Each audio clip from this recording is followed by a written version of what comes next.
I have made this now. We have beveled the edges. We've got a slight advantage here, we've got a lot of big machinery. I was able to do that in a minute and a half on the big disc sander. When I say big disc sander, it's a disc about this size. Obviously not many of you are going to have one of those, but you can do all this with a file. I've done this with a file in the past and it doesn't take that much longer. What we're going to do is we're going to tidy up the edges with a scraper. I'm going to lean here because I know I'm safe and far enough away. Just going to tidy up the edges. And in the meantime I shall tell you that Ben has designed a pickup surround. Because of the way the pickup cavity was routed, CNC'd or however they're done, it actually, when you use a standard surround, the cavity is not square and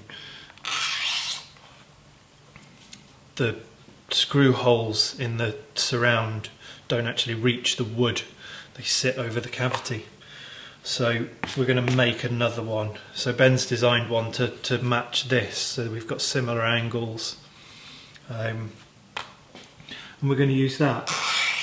So I'm going to finish this one up, get this one ready to drill, and then I will go and make that one. Same process again. I'm just going to get a big saw and cut it out. So you can make these sorts of things out of any plastic or bits of wood you have floating around, or even metal.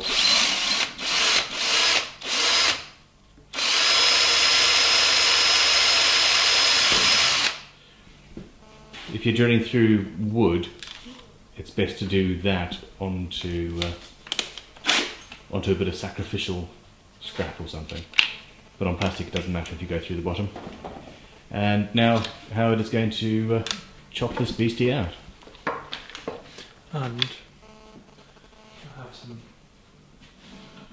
So everybody's got one of these saws floating around. Some people have dozens of them. Some people have dozens of them.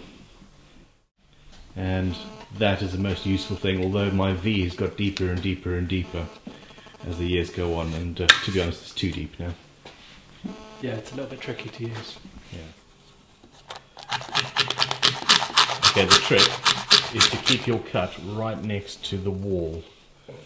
So along one of those lines, or on the outside.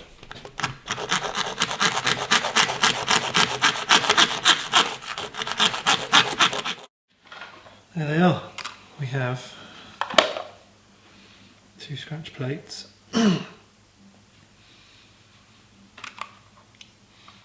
Lovely shapes. We decided we really like the idea of just having 2 screws, so we're going to drill 2 holes, 2 3mm holes, one at either end, and see if they stay down well enough. Obviously this plate is going to have 7 controls in it, including the originals and the XY controllers, so whether it will be stable enough with just 2 screws in, we will see. But in the meantime I'm going to just do 2 holes in them and see if that holds well enough.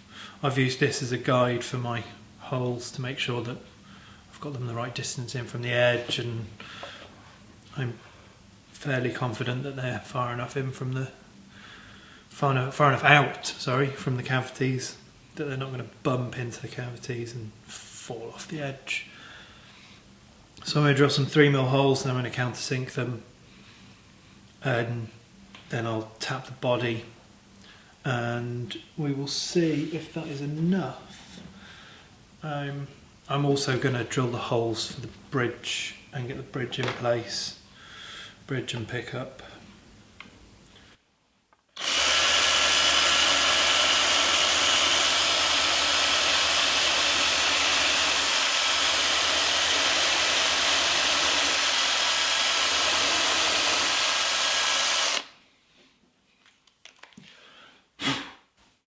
we've made the surround, we've done this, we've done that. I'm going to put the bridge down, but first things first, we need an earth wire. So all I'm going to do is feed that one through there.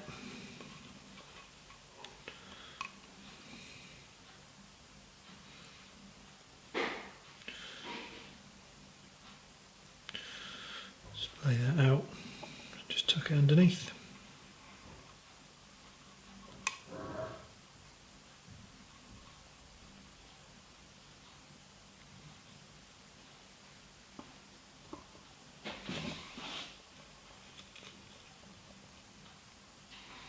And then, as I said before, we've got some nice shiny screws to match the bridge.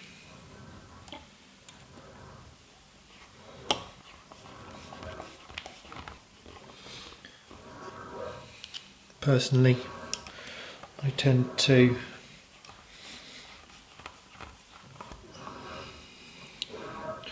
pop them in the first few mil by hand.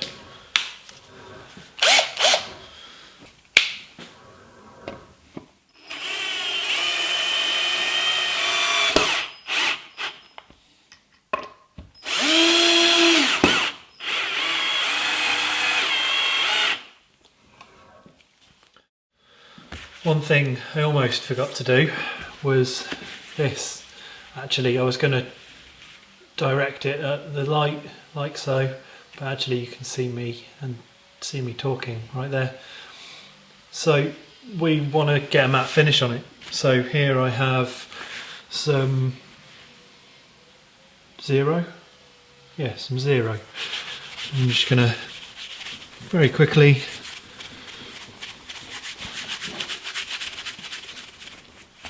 rough it up. Oh, chase it around the place.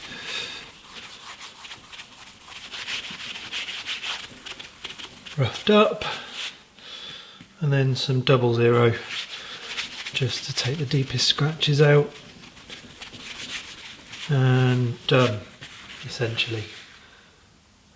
I'm going to tidy it up a little bit, but you can see how quick and easy it is. Obviously, the shiny bit there where I kept putting my finger instead of the sandpaper, instead of the wire wool. So they will go from that bright shininess to looking more like ebony. Beautiful.